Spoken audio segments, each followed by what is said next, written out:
طالبانو څومره لوبې دي. یو ورځ د مکه مکرمه کې یو کتابخانه به د سودانیانو، هلته مې مطالعه کوله، کتابونه مې لټول. یو کتاب مې پیدا کړ، اوس هم راسره ستا ده، په 400 لوبو باندې بحث کوي.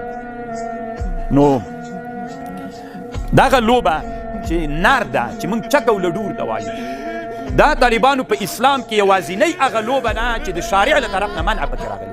هیڅ لوبه د شارع له طرف نه منع نه ده پکې راغلي، استناس دې پکې راغلي، صحیح حدیث دې پکې راغلی، داسې لوبه نشته. کته وایي کرکټ هغه ته اجتهاد کوي پکې، کته وایي پلان کوي لوب، هیڅ اجتهاد به پکې کوي. منسوسي چې صریح نص په کومه لوبه کې راغلی چې ناروا لوبه دغه په اسلام کې یوه لوبه ده، هغه نار ده، د چکې لوبه ده. سبحان الله، انا لله و انا الیه راجعون. چې نن امت مسلمه کې د مدارسو طالبان پې باندې لګیا دي که نه.